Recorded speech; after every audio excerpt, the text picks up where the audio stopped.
2 years ago, the Corrections Department agreed to partially solve its overcrowding problem by building a new minimum security facility at the Granite State Reformatory. The original plan was to finish the facility by next January, but one look at the bare slabs will convince you the building will not be ready. Last week, the Corrections Department convinced Judge Bohannon the construction delay was not due to foot dragging. They said bad weather, sandy soil, and a shortage of certain construction materials have put the project a year behind schedule. But perhaps the biggest reason construction has been so slow is the fact the facility is being built by inmates. There have even been some reports of sabotage. I'm not sure that there's really been a sabotage per se. There's been a lot of mistakes made in the construction due to unskilled labor. They just didn't know what they were doing, and a lot of things were put in wrong, and it'd have to go back and be changed, and corrected. I don't know if some of these things were intentional or if it's just the fact that they just didn't know what they were doing. Prison officials hope that 13 months from now, about 90 low-risk inmates will be housed here. That, combined with other construction planned for inside Granite's walls, will give the Corrections Department an extra 47 prison cells. Cells the department already has inmates waiting for. Scott Wallace, Action 4 at the Granite State Reformatory.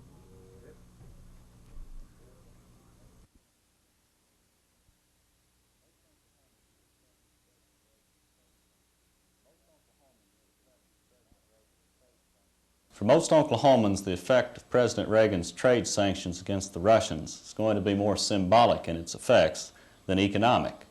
One sanction that could hurt in the state, though, is the prohibition of sales of oil and natural gas equipment. However, with the domestic market here in the United States as strong as it is right now, I doubt that leaving the Russians out is going to hurt Oklahoma very much. One sanction that could hurt a lot is the threat, and so far it's only a threat, of a grain embargo against the Russians. In 1979, President Jimmy Carter imposed such an embargo after the Russians invaded Afghanistan. If President Reagan also uses American food as a weapon, the people who will be hurt are the American farmers, including the farmers in Oklahoma. For Action 4 News, I'm Will Clark, and that's the bottom line.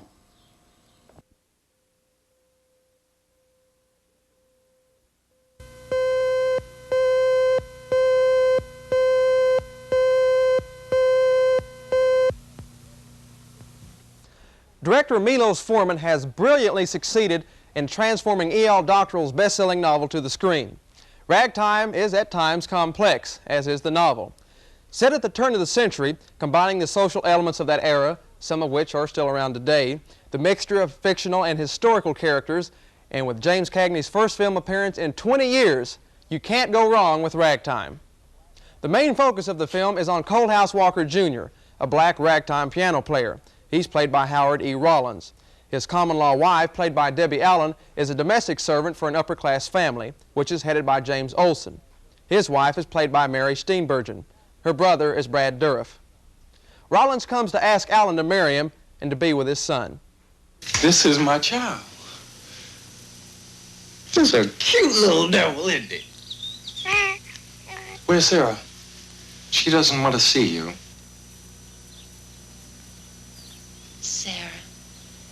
Sarah, just say hello to him. Nothing can happen to you. You're safe here. There can't be any harm in just talking to him. Oh, yes, it is. Yes, it is. I can marry Sarah. And I will. Soon as she'll have me. I couldn't before, and now I can.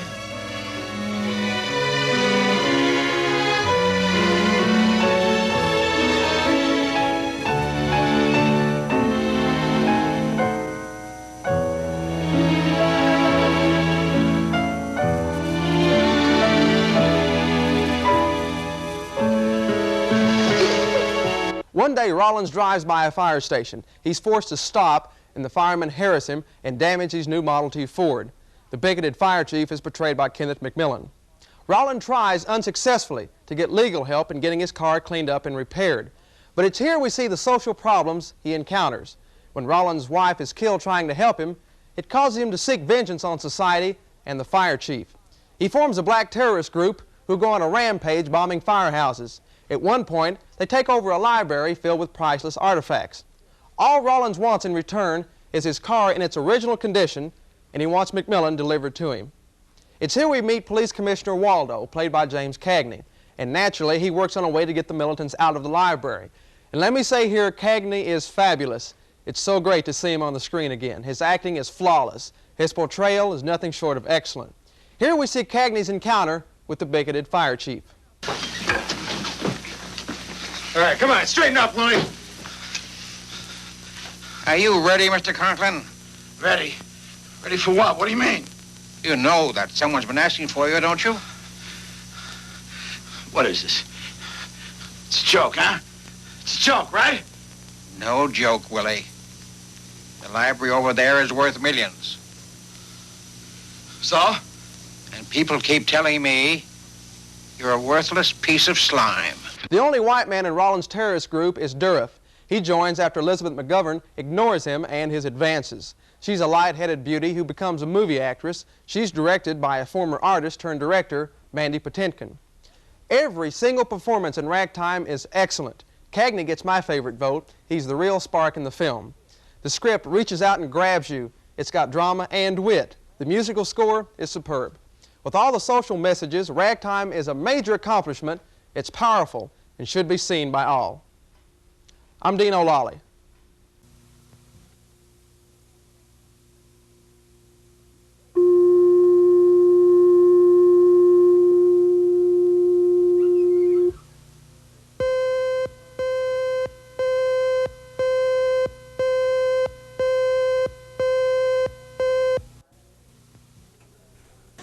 Happy sobriety to you.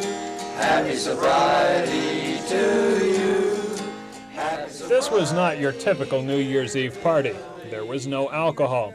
It would have been out of place. After all, they were celebrating 3 sober years for Billy.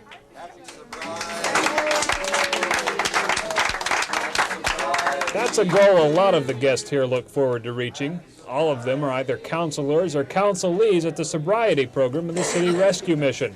Companionship is important in a program like this one, and one of the most difficult nights of the year for anyone trying to quit drinking is New Year's Eve.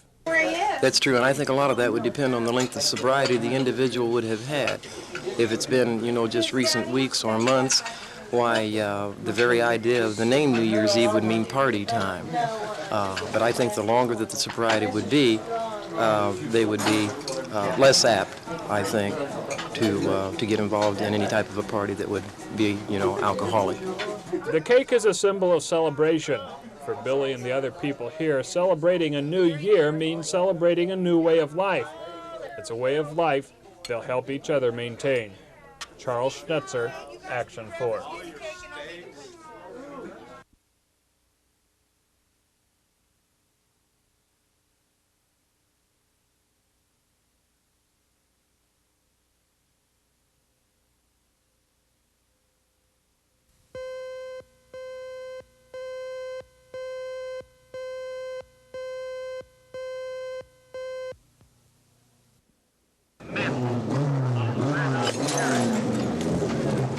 An increase of about 20% on your electric bill. That will be the topic of discussion at the Corporation Commission tomorrow. OG&E has asked the Commission to approve a $76.1 million.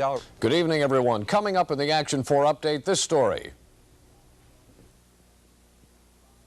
A few showers are being triggered by a low-pressure trough that's tracking northward, and looks like the Russian rocket shot our satellite down. If we can take a look at the radar, maybe.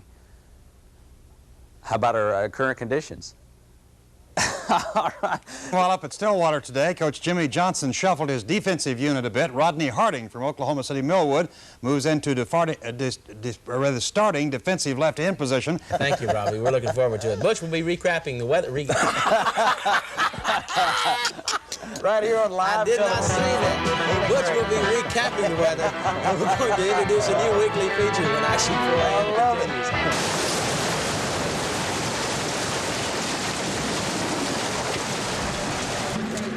See what we have to go through?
We, of course, had a difficult time in establishing identity of the victims. We still have not developed any positive motive in the double slaying, nor have we developed any suspect information. Were they killed before they got to the scene or while they were on the scene? Apparently, the deaths occurred where the bodies were found. We're faced initially with the first problem of who the heck are these people? Then all of our efforts have to go into that. Now here we are, 36 hours later.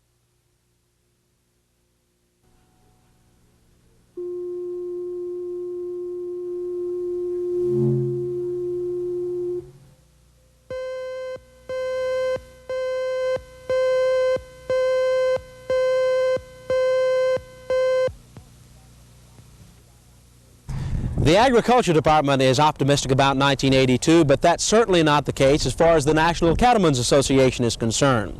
The association is telling its members that the weak economy has lessened the demand for meat, and that's why many members are going to reduce their herds. Cattlemen say no industry can go on indefinitely producing at a loss. On a positive note, the Agriculture Department is forecasting some price improvement late this spring. But Ellis Freeney, the executive vice president of the Oklahoma Cattlemen's Association, says government predictions aren't always correct. Well, Ben, we've had a good many economists projecting higher prices than what we've experienced for the past 2 years, and it stimulated activity in the cattle business and investments. And a lot of people have lost a considerable amount of money during 1980 and 81. So we wouldn't hazard to project what prices might be. Freeney does, however, agree with government officials that there will be some price improvement this spring if the economy strengthens as expected. Ben McCain, Action 4.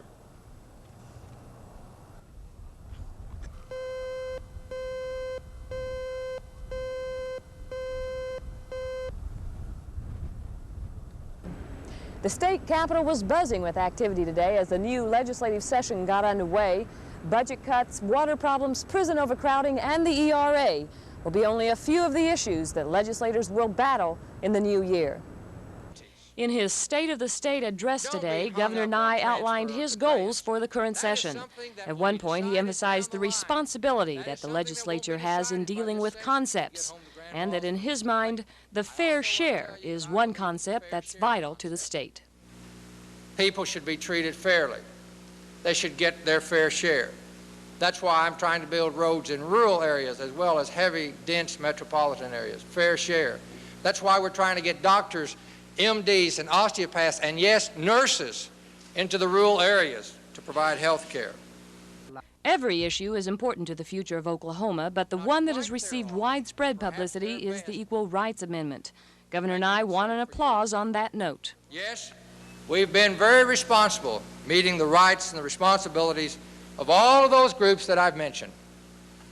May I just ask you the question, isn't it time we also address the rights of the women in the state of Oklahoma?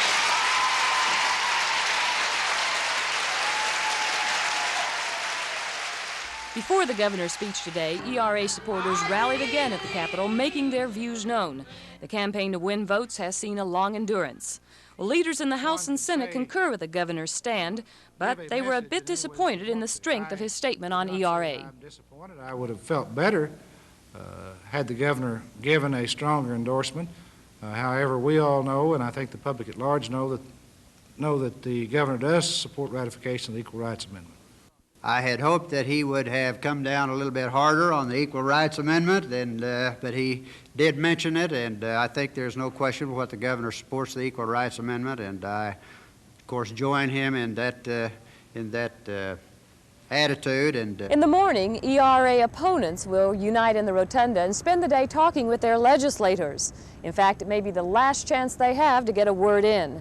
It's expected that the ERA issue will come before the Senate as early as next week. Carol Lambert, Action 4 at the State Capitol.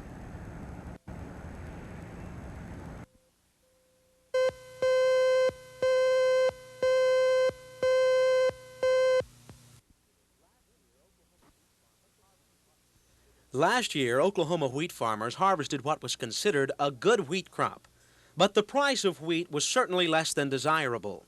It was well below the cost of production. Oklahoma wheat farmers discussed this problem and others at a meeting in Enid. But people think that if the price of wheat went up $1 a bushel, that it was really going to get in their pocket as far as when they go to the grocery store. And if this were true, they would be justified in being concerned. But they need to be convinced that that is not the case. You've got maybe 5 or 6 cents in that loaf of bread and it costs $1.20 in the grocery store. Well, for heaven's sakes, the farmer's sure not making any money on that thing. The transportation, somebody's making it. It's certainly not the farmer. And that's the kind of thing that we've got to get to the public, or make people understand that, you know, percents there, we get a very small return compared to what the other people do that are merchandising this product. We don't really merchandise the product. We just kind of give it to them. After listening to the wheat growers, it was obvious that they're not optimistic about agriculture in 1982. One farmer said that if it weren't for the oil on his property, he couldn't afford to farm. It's such a losing proposition. Most farmers feel it's going to be this way for a long time to come. Ben McCain, Action 4, south of Enid.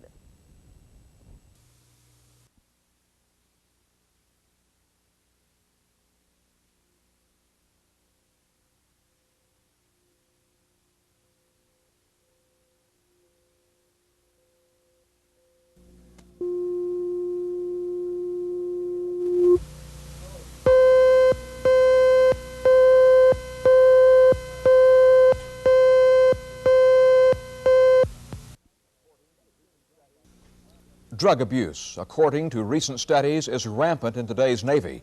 What is being done about the Navy's drug problem is part of our focus tonight in Part 2 of our special newsbreaker report on today's Navy.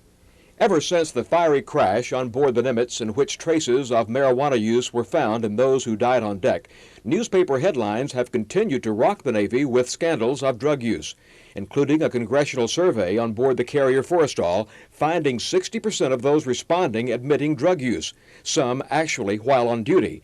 A Navy security display of confiscated paraphernalia is all that's needed to confirm a drug problem exists. But in what proportion? The average serviceman and officer alike say they're victimized by all this publicity. Just there like any place else, that they, might be being blown up out of proportion. There's a lot of drug traffic going on throughout the Navy, but anything is considered a drug. Alcohol, marijuana, any type of narcotics, all of it's considered drugs. And I believe there's a big alcohol problem also. Is there a drug problem in the Navy? Yes, there's a drug problem in the Navy, but it's no worse than the drug problem nationally. I do not consider it to be any worse than civilian life. We're just a small slice of society. So I actually considered, in my experience, to be insignificant. However, I was on a very small ship, and it was not a problem there. So overall, I'd say an increased awareness was necessary, and it is there, and I don't consider it to be a problem of the future. A part of the answer is education. Shipboard classes like this one is an attempt to show why combat readiness and drug use don't mix. The attempt is peer pressure. The result, according to some enlisted men, is boring lectures. Drug use and defense clearly don't go together, but can anyone truly expect the usage any less from the public at large? Then there is the problem of boredom in today's Navy, doing routine chores time after time. And some say the worst part is seasickness. On this day, 12-foot seas reduced effectiveness to next to nothing, but still the work must go on. The Navy man can be expected to be called upon at any moment while out at sea, and there's no way to call it a day and go have a beer. All you've got is a bunk that you never really get used to, but it's home. Consider a 4-month deployment or longer, and you know what almost all Navy men will tell you: keeping busy is imperative. For the Flatley, a new ship, the challenges like those for an expanded Navy have just begun. Shorter deployments and greater flexibility on emergency leave may help, but the signals for today's Navy are mixed, and getting the proper course for the future is imperative. Unfortunately, decisions for the next decade must be made now in the hope that changed course is correct. How money and morale are causing many sailors to quit the Navy, and what makes some re-up and enlist for the first time in our next report. Jerry Adams, Action 4.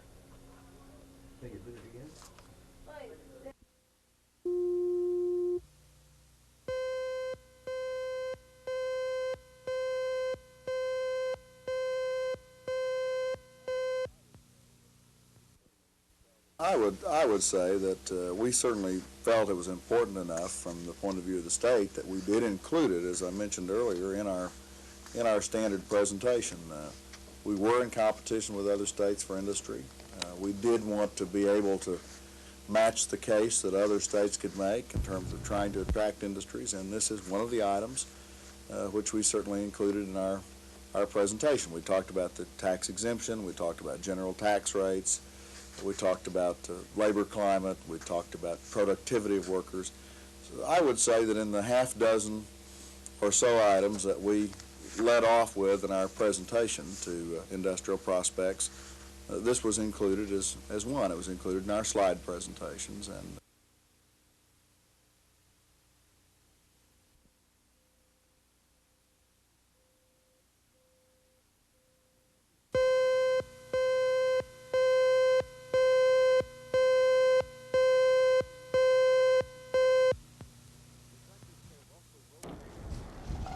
Detectives say Russell Wilson and Lisa Cusick were not alone in her 73 Cutlass when they parked near Lake Overholser Saturday night.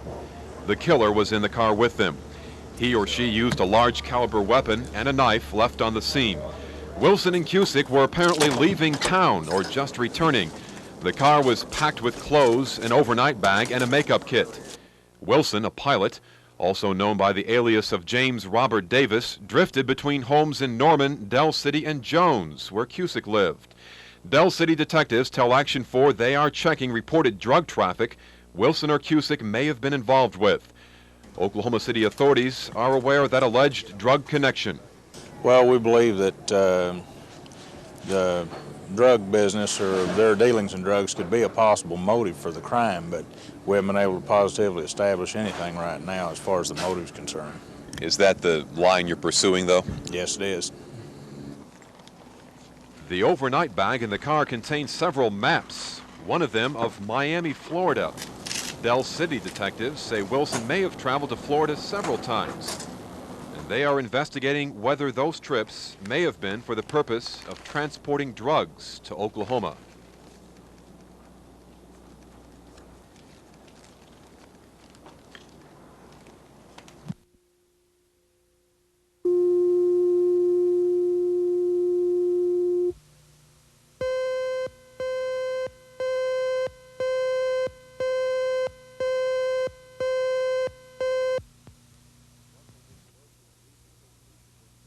Russell Lee Wilson and Lisa K. Cusick were shot to death late Saturday night by an assailant who was in the back seat of Cusick's car.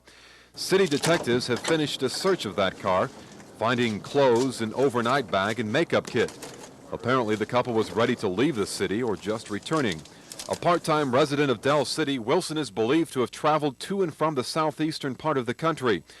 Del City police recently confiscated drugs and other paraphernalia from his home, and they're trying to determine if his travels to Florida were drug-related. Oklahoma City detectives are trying to figure out if the double homicide had anything to do with a drug deal. We've been questioning some of the known friends and associates of both the victims. The main thing we're concentrating on right now is based on where these people live, trying to find out who they knew and what reason they would have for being that far west out in Oklahoma City that time of night.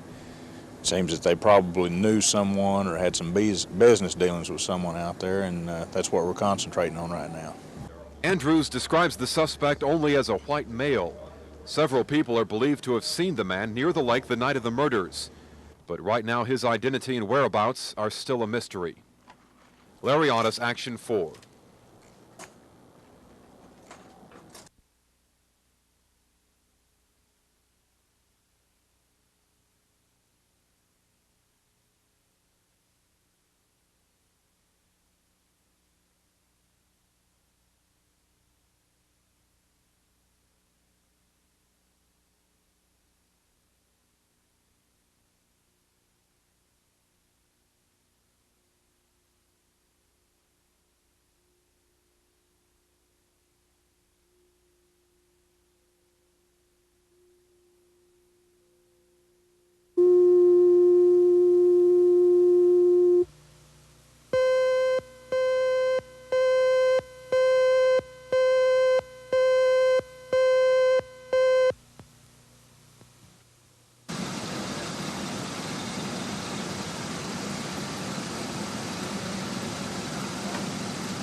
Bethany students had been out of their building for 5 weeks to give construction crews time to clean up the fire damage.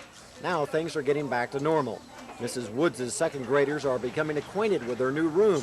Today they took a spelling test. School officials still haven't decided what to do with the badly burned section of the building, but in the meantime, school goes on. And while the cafeteria is rebuilt, students will eat their lunches in their classrooms. Most of the barbecued books have been replaced with supplies from the state education department. Replacements for the rest of the missing textbooks and supplies will be ordered soon. The 350 displaced students were grateful for their temporary classrooms. Now they're happy to be back at their familiar site.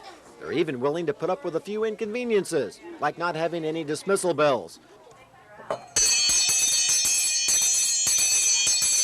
It's cold out there. Bye, darling. Bye-bye. Seems like kids just know instinctively when school's out. Scott Wallace, Action 4 in Bethany.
Mondale. The introductions for the former vice president were brief tonight. The second annual Oklahoma Education Association banquet made a receptive crowd for Mondale's messages of support for public education, and particularly of the Equal Rights Amendment. Mondale criticized the Reagan administration's record of hiring women. You recall a candidate for president last year, who I believe now lives in the White House, said, "I'm for the E, and I'm for the R, but I'm against the A. I'm for equal rights, but we don't need an amendment," he said. Well, I think since then he's proved he's against E, and he's against R, and he's proven we need an A. Mondale pointed out that the state leadership, especially those present at the banquet tonight, are behind the amendment. He says he will support women's rights and public education as long as he is in politics, which he says he will be for a few more years. Ted Brown, Action 4 at the fairgrounds.